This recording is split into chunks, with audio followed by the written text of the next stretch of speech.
امروز میخوایم درباره دو داستان عاشقانه صحبت کنیم. دو داستان که در دو نقطه متفاوت از جهان شکل گرفتند. اما سرنوشت هر دو با سلطنت، خانواده، فشار اجتماعی و در نهایت تراژدی گره خورد. یکی از این داستانها به ایران و زندگی لیلا پهلوی، دختر کوچک محمدرضا شاه پهلوی مربوط می شود. شاهزاده‌ای که هرگز تاجی بر سر نگذاشت.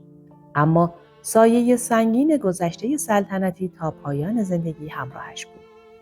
در سوی دیگر داستان ادوارد هشتم، پادشاه بریتانیا قرار دارد. مردی که عشق را بر تاج و تخت ترجیح داد و با تصمیمی تاریخی مسیر زندگی خودش و سلطنت بریتانیا را برای همیشه تغییر داد. دو داستان، دو کشور، دو سرنوشت. اما یک پرسش مشترک. آیا عشق می‌تواند در برابر قدرت، سنت و فشارهای اجتماعی دوام بیاورد؟ به کانال سکوت تاریخ خوش اومدید. قبل از اینکه وارد داستان بشیم، اگه به روایت‌های تاریخی و سرگذشت شخصیت‌های مشهور علاقه دارین، کانال رو سابسکرایب کنید و با لایک و کامنت هاتون از ما حمایت کنید. لیلا پهلوی، دختر کوچک محمدرضا شاه پهلوی و فرح پهلوی بود. زندگی او از همان کودکی با شرایطی کاملا متفاوت از زندگی مردم عادی گره خورده بود. او در خانواده‌ای سلطنتی رشد کرد، اما انقلاب 1357 مسیر زندگیش را به طور کامل تغییر داد. پس از سقوط سلطنت، لیلا همراه خانواده‌اش از ایران خارج شد و سالهای بعد را در خارج از کشور گذراند. زندگی در غربت، دوری از سرزمین مادری و خاطرات گذشته بخش مهمی از سالهای پایانی زندگی او را تشکیل داد. در میان این تنهایی‌ها و فشارهای روحی، نام مردی نیز در روایت‌های مربوط به زندگی عاطفی او مطرح شده است. روزنامه‌نگاری با نام علیرضا اوری که گفته می‌شود رابطه‌ای عاطفی با لیلا داشته است. اما درباره جزئیات این رابطه اطلاعات موثق و مستقلی بسیار محدود است.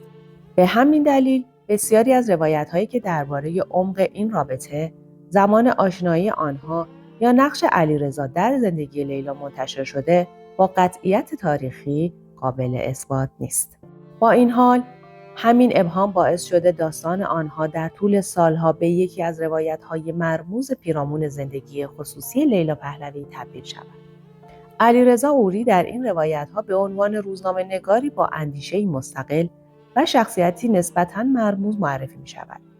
مردی که در فضای رسانه‌ای اروپا فعالیت داشت و گفته می‌شود لیلا در کنار او احساس می‌کرد با فردی روبروست که می‌تواند او را نه به عنوان یک شاهزاده، بلکه به عنوان یک انسان ببیند. برای لیلا این مسئله اهمیت زیادی داشت. او دیگر در ایران سلطنتی زندگی نمی‌کرد. تاج و تختی در انتظارش نبود و خانواده‌اش نیز دیگر قدرت سابق را نداشتند. آنچه باقی مانده بود، خاطرات یک گذشته از دست رفته، غربت و زندگی بود که باید دور از سرزمین مادری ادامه پیدا می‌کرد. شاید به همین دلیل بود که جستجوی یک تکیه‌گاه عاطفی برای او اهمیت پیدا کرد. کسی که او را نه به خاطر نام خانوادگی و گذشته سلطنتیش، بلکه به خاطر شخصیت خودش دوست داشته باشد. اما چرا این داستان اینقدر تلخ شد؟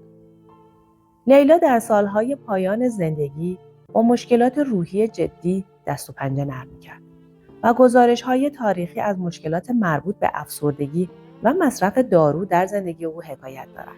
سرانجام در 10 ژوئن 2001 لیلا پهلوی در اتاقی در هتل لئونارد لندن درگذشت. علت مرگ او مصرف بیش از حد دارو اعلام شد.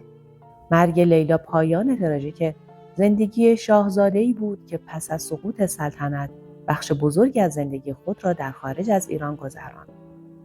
اما درباره علیرضا اوری چه می‌دانید؟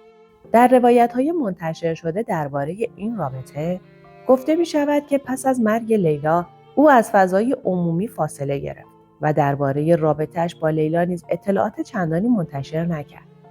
همین سکوت باعث شکل‌گیری پرسش‌های فراوانی شده است. آیا رابطه آنها واقعاً آنقدر عمیق بود که بعدها گفته شد؟ آیا علیرضا می‌توانست کاری برای نجات لیلا انجام دهد؟ آیا این رابطه می توانست سرنوشت دیگری داشته باشد؟ یا اساساً بخش زیادی از آنچه امروز درباره این رابطه میشنویم حاصل روایت‌های شفاهی و داستان‌هایی است که در طول زمان پررنگ‌تر شده‌اند؟ پاسخ قطعی به این پرسش‌ها دشوار است، زیرا اسناد معتبر درباره زندگی خصوصی این دو بسیار محدود است. اما داستان لیلا یک حقیقت تلخ را نشان می‌دهد. گاهی زندگی یک انسان، حتی اگر در خانواده قدرتمند و مشهور متولد شده باشند، می‌تواند زیر فشار گذشته، غربت و تنهایی به مسیری کاملا متفاوت کشیده شود. حالا از ایران به بریتانیا برویم، جایی که داستانی عاشقانه تاریخ یک سلطنت را تغییر داد. ادوارد هشتم پادشاه بریتانیا بود، مردی که در سال 1936 به تخت سلطنت رسید، اما سلطنتش تنها مدت کوتاهی ادامه داشت. او عاشق والیس سیمپسون، زن آمریکایی شد که پیشتر ازدواج کرده بود و در آن زمان درگیر یک ازدواج دیگر بود. برای پادشاه بریتانیا با مخالفت شدید ساختار سیاسی و مذهبی کشور روبرو شد. مسئله تنها مخالفت خانواده سلطنتی نبود. موقعیت والیس و شرایط ازدواج او باعث شده بود این رابطه با قوانین و عرف حاکم بر سلطنت بریتانیا در تضاد قرار بگیرد. ادوارد در نهایت تصمیمی گرفت که کمتر پادشاهی حاضر به گرفتن آن بود. او تاج و تخت را انتخاب نکرد. او عشقش را انتخاب کرد. در 11 دسامبر 1936 ادوارد هشتم در یک سخنرانی تاریخی از سلطنت کناره‌گیری خود را اعلام کرد. او گفت بدون حمایت و همراهی زنی که دوستش دارد، انجام وظیفه به عنوان پادشاه برایش ممکن نیست. پس از کناره‌گیری، برادرش آلبرت با نام سلطنتی جورج ششم پادشاه شد. ادوارد هم همراه والیس زندگی مشترک خود را در خارج از بریتانیا ادامه داد. ادوارد و والیس سرانجام با یکدیگر ازدواج کردند، اما این ازدواج به معنای بازگشت ادوارد به مرکز قدرت نبود. آنها بیشتر سالهای زندگی مشترک خود را خارج از بریتانیا گذراندند و ادوارد دیگر هرگز به سلطنت باز نگشت. زندگی آنها نیز برخلاف تصویری که گاهی از یک عشق افسانه‌ای ساخته می‌شود، کاملاً بدون حاشیه نبود. در دوران جنگ جهانی دوم، روابط و مواضع سیاسی ادوارد و والیس بحث برانگیز شد و ادوارد به داشتن گرایش‌های همدلانه نسبت به آلمان نازی متهم شد. موضوعی که همچنان یکی از بخش‌های بحث برانگیز زندگی اوست. با این حال از نظر تاریخی یک چیز مسلم است. ادوارد برای حفظ رابطه‌اش با والیس از تاج و تخت بریتانیا صرف نظر کرد. او دیگر پادشاه نشد و این تصمیم نام او را برای همیشه در تاریخ ثبت کرد. ادوارد در سال 1972 درگذشت و والیس نیز سالها بعد در سال 1986 از دنیا رفت. حالا اگر به این دو داستان نگاه کنیم، شباهت‌های عجیبی دیده می‌شود. لیلا پهلوی شاهزاده‌ای بود که پس از سقوط سلطنت خانواده‌اش زندگی را در تبعید و غربت ادامه داد. ادوارد هشتم پادشاهی بود که به انتخاب خودش تاج و تخت را کنار گذاشت و زندگی خارج از چارچوب سلطنت را انتخاب کرد. یکی تاجی را که دیگر وجود نداشت پشت سر گذاشت و دیگری تاجی را که در اختیار داشت خودش کنار گذاشت. یکی در سایه خاطرات یک سلطنت از دست رفته زندگی کرد و دیگری به دلیل انتخاب شخصی برای که همیشه از مرکز قدرت فاصله گرفت. اما داستان آنها یک تفاوت بزرگ هم دارد. تصمیم ادوارد برای کنار گذاشتن تاج و تخت تصمیمی آگاهانه و سیاسی بود. اما لیلا چنین انتخابی نداشت.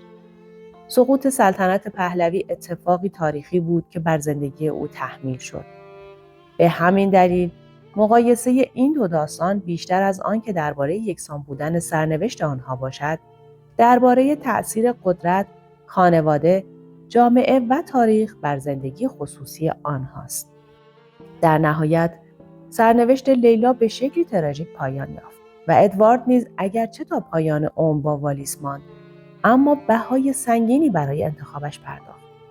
بهایی که شامل از دست دادن تاج و تخت و دور ماندن از مرکز سلطنت بود. حالا سوال اصلی این است: آیا عشق واقعاً می‌تواند بر قدرت و سنت غلبه کند؟ آیا کنار گذاشتن تاج و تخت برای عشق بزرگترین فداکاری عاشقانه است یا تصمیمی که بهای آن تا پایان عمر پرداخت می‌شود؟ و آیا در برابر تاریخ عشق همیشه محکوم به شکست است؟ شاید پاسخ این پرسش‌ها ساده نباشد. اما چیزی که تاریخ به ما نشان می‌دهد این است که حتی در زندگی شاهزادگان و پادشاهان نیز قدرت نمی‌تواند انسان را از درد، تنهایی، انتخاب و پیامدهای عشق مسئول نگه دارد. بسیار سپاسگزارم که تا پایان این ویدیو همراه من بودید. لطفاً با لایک و کامنت هاتون از کانال ما حمایت کنید و اگه هنوز عضو کانال ما نشدین دکمه سابسکرایب رو بزنید و زنگوله کنارش رو هم فعال کنید.